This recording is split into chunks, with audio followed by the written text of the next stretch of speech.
Tally-ho, tally-ho. Welcome to We Have Ways of Making You Talk with me, Al Murray, and James Holland. Morning, Jim. How are you? Yeah, no, I'm not too bad, thank you. How are you? Great, yes. You look very fresh this morning, whereas I'm sort of shabby and scruffy. Well, you had a big performance last night, didn't you? Yes, I did. It was very... I'll tell you about that. That's not for this podcast.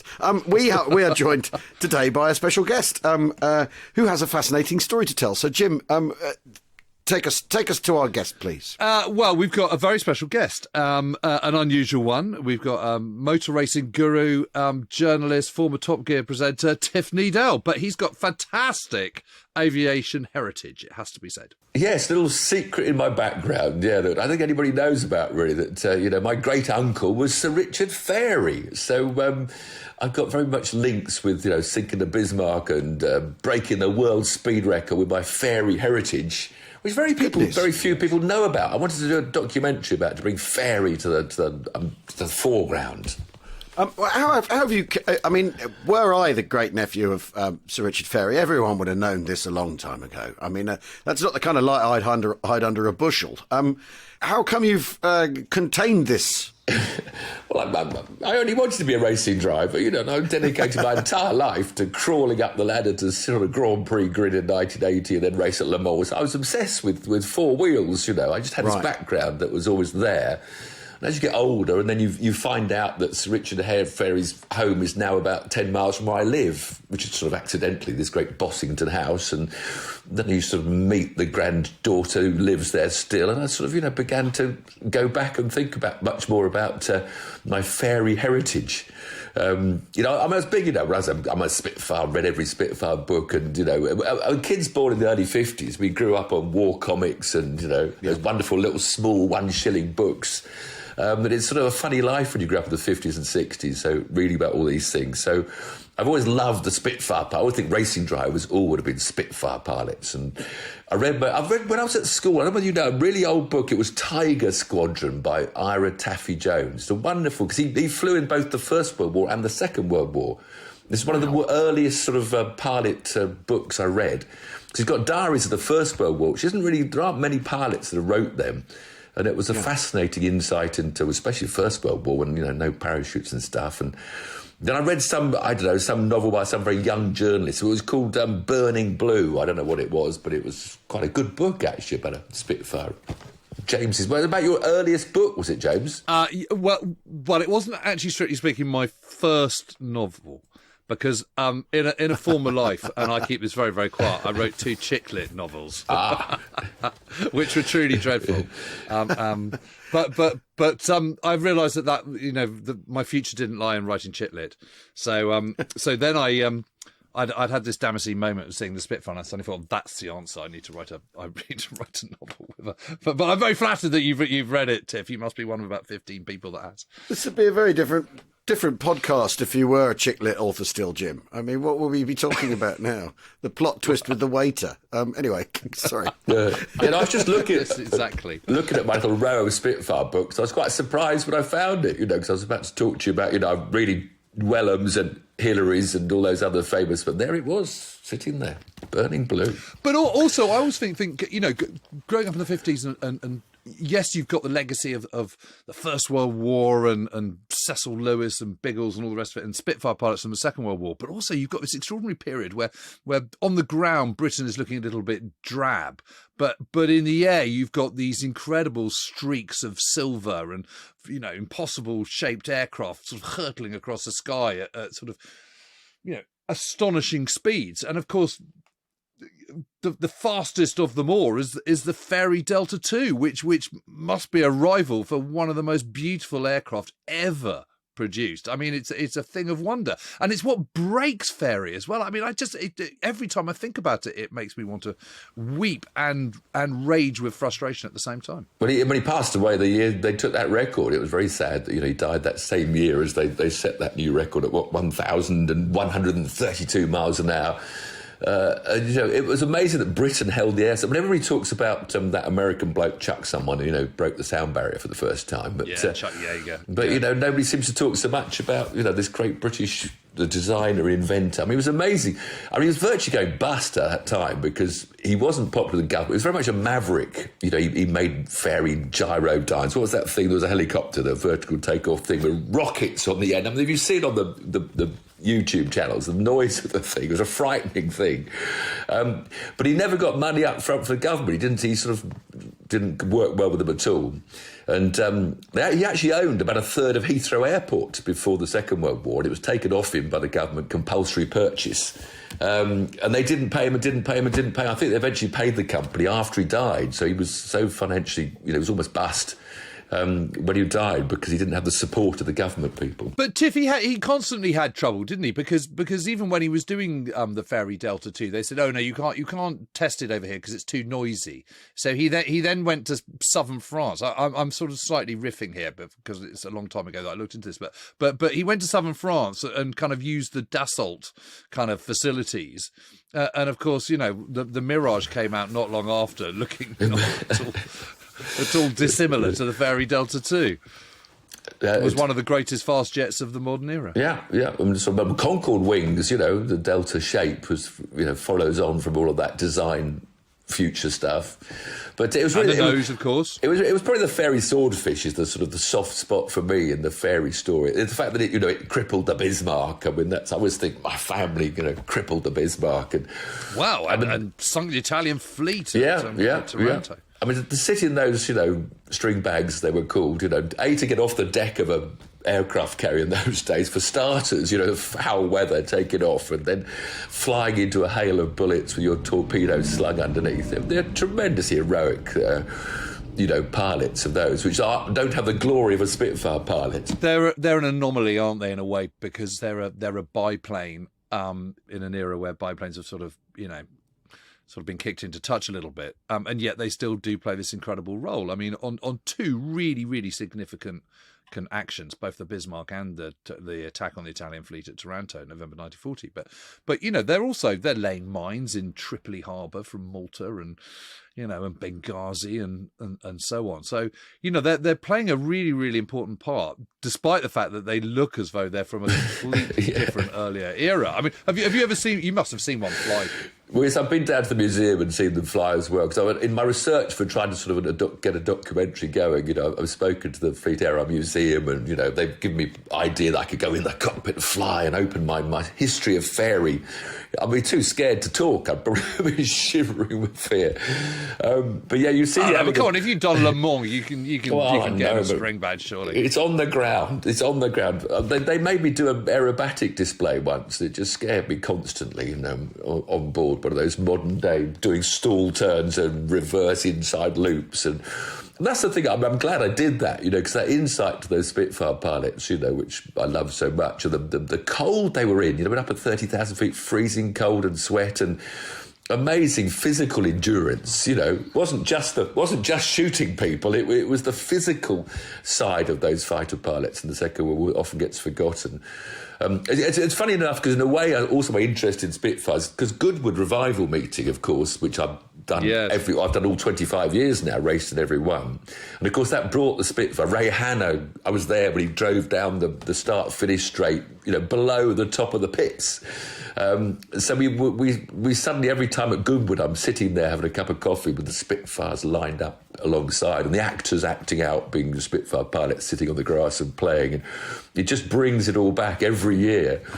The earlier years, they had Messerschmitts as well. They had imitation dogfights, and they had the Messerschmitts all of a sudden with plumes of black smoke out of the back, disappearing out towards the English Channel. But they dropped that after 2 or 3 years. That was, the woke began quite early at Goodwood, saying maybe with all our German racing entrants, we probably shouldn't simulate shooting down Messerschmitts anymore. Ray Hanna was an absolute legend, wasn't he? And he was the one who flew the Spitfire just over Alain de Cadenet's head, which is one of the most viewed aviation videos on YouTube ever. And he was also for a piece of cake, which was the Derek Robinson adaptation, which came out in the 80s and launched all those careers for so many British character actors. But he was the one who flew under the bridge. So there's this bridge somewhere in Yorkshire, I think it is, which flies underneath it. It's like a sort of stone arch bridge, and you can see the Spitfire coming down the river valley and then under this bridge, which is, I mean, as you see it coming, it looks like it's never going to make it. Yeah. And frankly, it only did just. And he was one of the founders of the Red Arrows. And was obviously very much flying the flag for GB in those days. So, Tiff, how did Richard Fairey become an aviation manufacturer? Because I assume he goes in at the start when it's all sorts of people in their garages and. Well, even before that, he won I forget which was the Telegraph or the Times. He won a newspaper competition with model aircraft.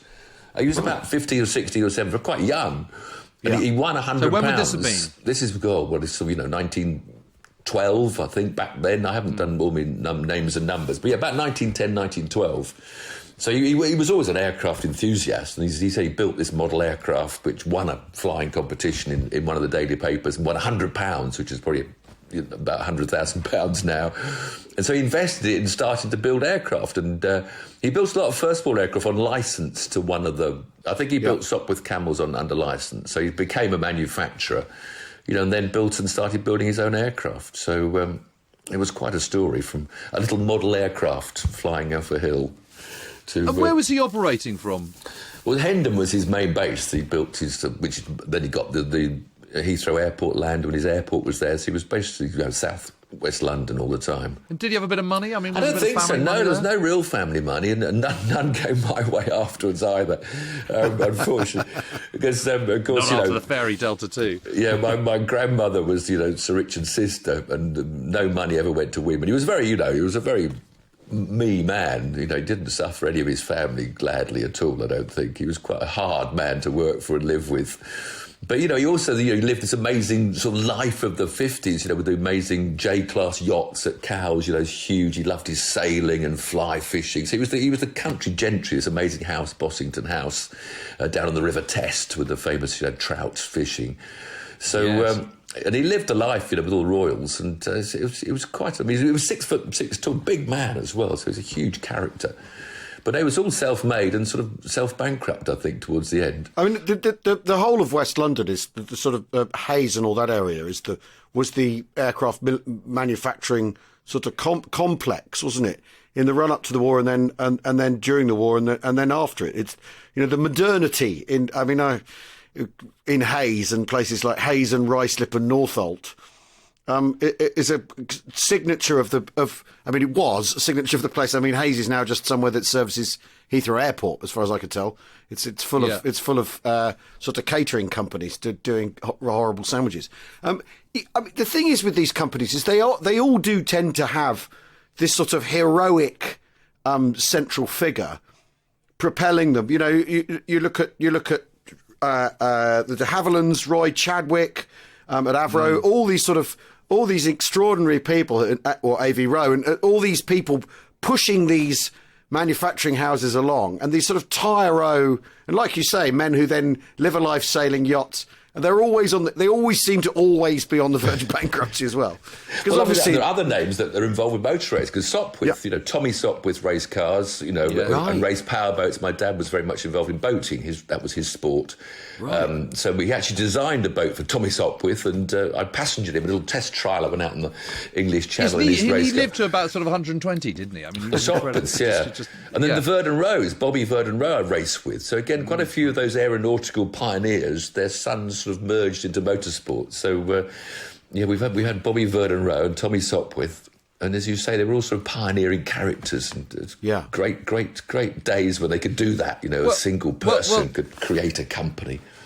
Yeah, absolutely. I mean, Tommy Sopwith was interesting because after the war, so they've been producing all these Sopwith biplanes and triplanes indeed during the First World War, and monoplanes for that matter.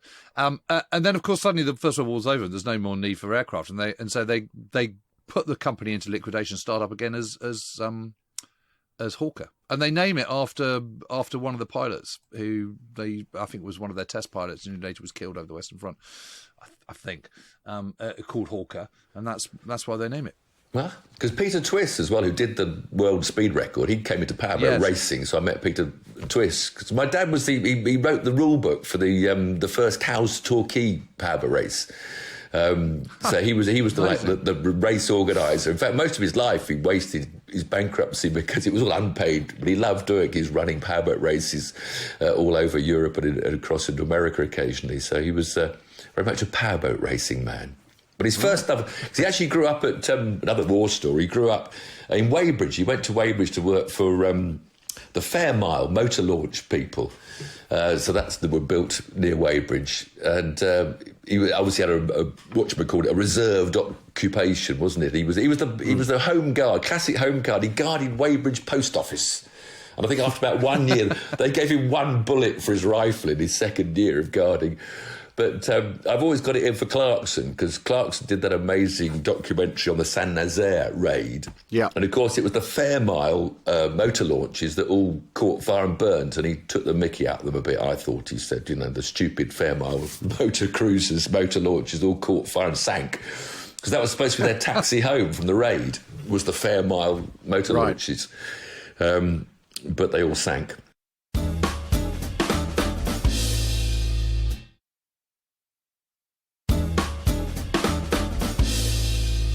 It's no surprise really. There's lots of crossover between all of these industries in the interwar period, is there? That because people are figuring out engines, aren't they? They're figuring out horsepower. They're figuring out how to get as much power as they can out of engines, and Supermarine are a good example because until they build the Spitfire, they're doing boat planes as well. So they've literally got a foot in each camp, haven't they? I mean. Did you know him? Or did he die when you were little and you don't remember? Well, no, because they all fell apart. I think grandmother and him didn't get on, so they separated. So I never got to meet him. No, I mean Dad was already into cars because Dad, living in Weybridge, he went to Brooklands before the war. That's where the motorsport element of it, because he fell in love with these huge aero engine machines, blasting around the Brooklands banking. So that's where the passion for motorsport began, and he took me to Goodwood as soon as I could walk, and as soon as I watched a car go, that's it, I want to be a racing driver. So, but the other one story did tell me about the motor cruisers down at Fairmile was that everyone was built with a little tap in the middle of all the fuel lining. And nobody, when it was all approved by the Ministry of Defence, ever questioned what the little tap for was on the fuel line. It was because all the car enthusiasts would go and fill up their petrol off this little tap and keep their cars going a bit longer. So, little modifications in the design. A tap for employees. But Fairey did produce some. They produced some duds. I mean, let's face it. The Fairey battle didn't go particularly well for anyone.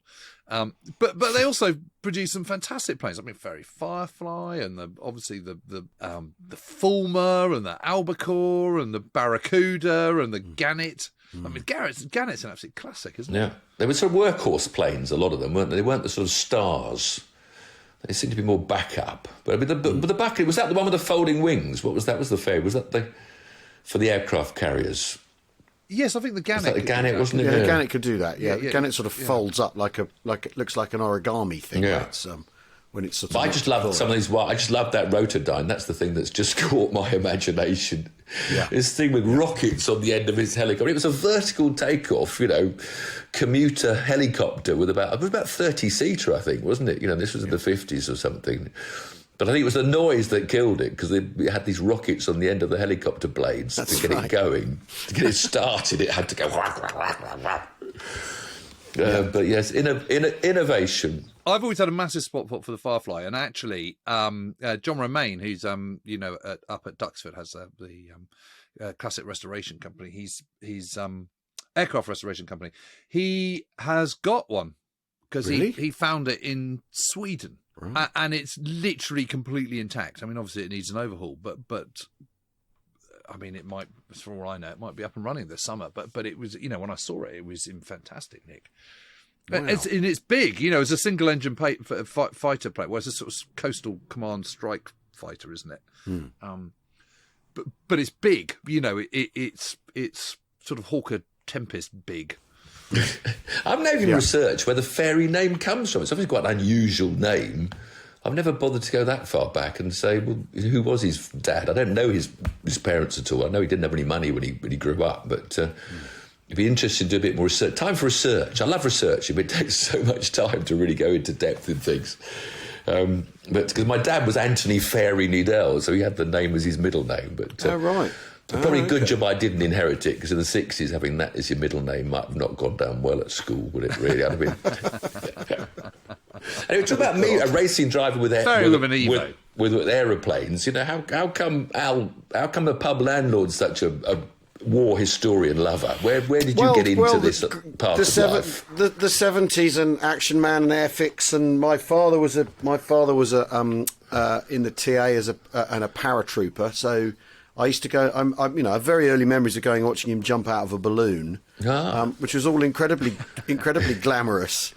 I remember him yelling at me not to pick up his reserve chute by its red handle when I must have been 4 or 5 years old, because obviously they've got a great big press spring in them. I'd have been thrown across Salisbury Plain by the bloody thing. But and we used to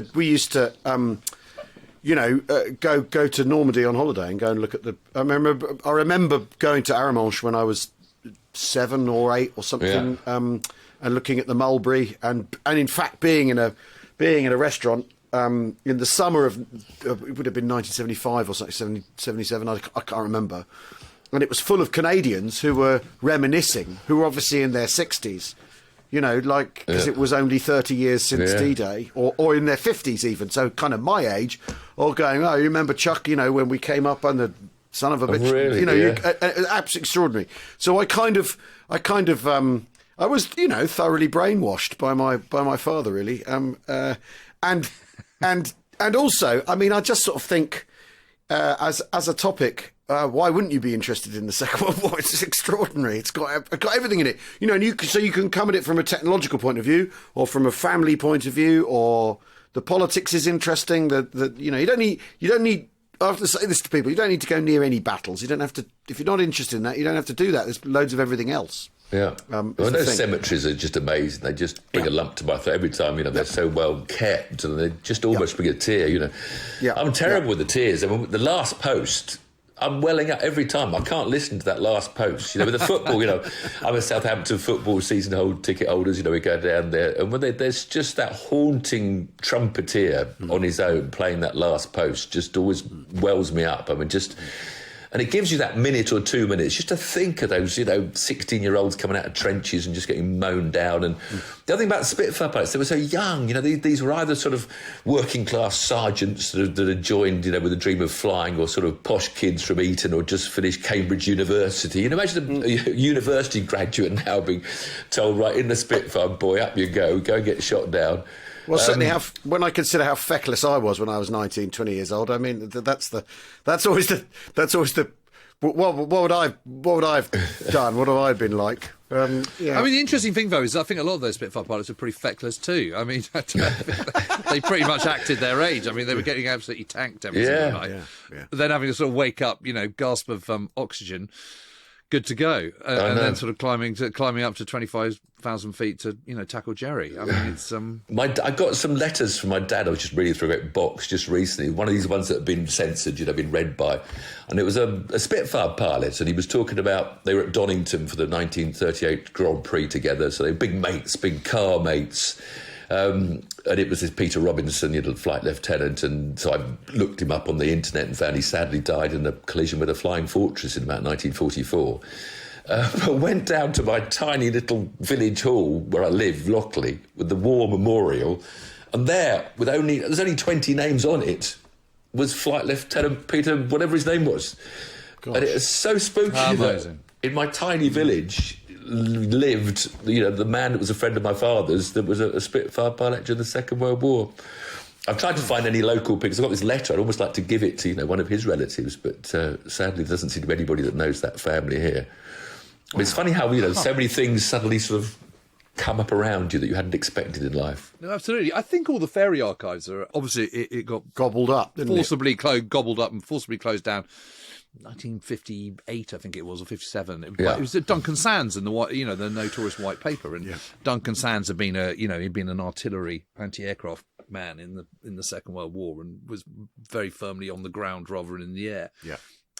But I think it got all sort of morphed into what eventually became BAE. And all the archives are in this incredible original hangar that I think was first built in 1909 or 1911 or something, which is the far end of Farnborough, which used to be the Royal RAE headquarters. So, you know, before Boscombe Down, that was the kind of sort of the numero uno test place, and obviously still an incredibly important airfield.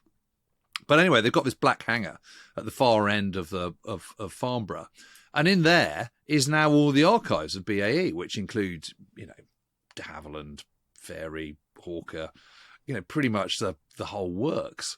And they've got all these models of planes and folders and files and photographs and blueprints, and you know, it's absolutely extraordinary. So if you ever get your documentary off the ground, that's another place. You absolutely need to get your ass over there. We've been to the Fleet Air Arm Museum. You know, we have got a lot of stuff already. My director, producer, and he's trying to look and get backing for it. But yeah, there is so much around to find. The other way, well, I was a trustee of Brooklands Museum. You talk about amazing places with archives. Yes. I was very proud. My dad would have been over the moon to think his son, you know, he passed away a long time ago, but, you know, a trustee of Brooklands Museum. Yeah. And that's a wonderful place where, again, motorsport and aviation, you know, merged together.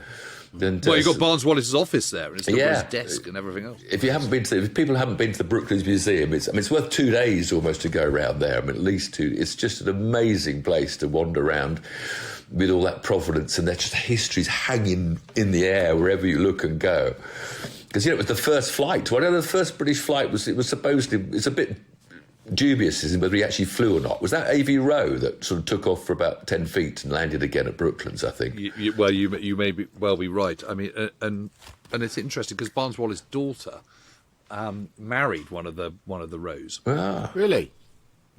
I'll speak to Bobby about that then. That's all quite tight. Yeah. That's all quite tight, Yes. isn't it? Yeah. So when I was on there was the Barnes Wallis Trust. I used to be a trustee of that, and we used to have meetings occasionally in Barnes Wallis's old office. But there is an incredible crossover, isn't there, between those who love motorsports, but also those who love the old warbirds and everything. I'm sort of thinking of sort of characters like, well, you mentioned Ray Hanna earlier on. I'm thinking about Rob's Lamplow as well. He's got he's got a sort of garage full of amazing cars and used to race and muck around with them, didn't he? But has also got the most original Messerschmitt 109 in the world. So, but then you think about, you know, Graham Hill and Carlos Pache, a couple of, you know, crashed in light aircraft, and a lot of light aircraft crashes seem to happen when it was David Coulthard had a terrible with a private jet, didn't he? He went in and they walked out the front of it, didn't they? But both the pilot's crew were killed. Tiff, good luck with looking further into Richard Fairey. I mean, it's an amazing heritage to have, and I hope you do go up in a string bag. I saw footage of someone flying in it this week, and I thought, I'd love to do that. Even for the scares, I'd love to do that. Oh, I would too, you know, but as long as it's 2,000 feet and it's not at night, and there's no cutting of engines involved, and it's summertime. Exactly. Yes, nice and warm. I'm a fair weather string bag man. Excellent. Well, thanks. It's been a pleasure. It's been a pleasure to join you. Thank you very much. It's been our pleasure as well, Tiff. Well, thank you ever so much. Fantastic. Thanks everyone for listening. We'll see you again soon. Cheerio. Cheerio. Cheers.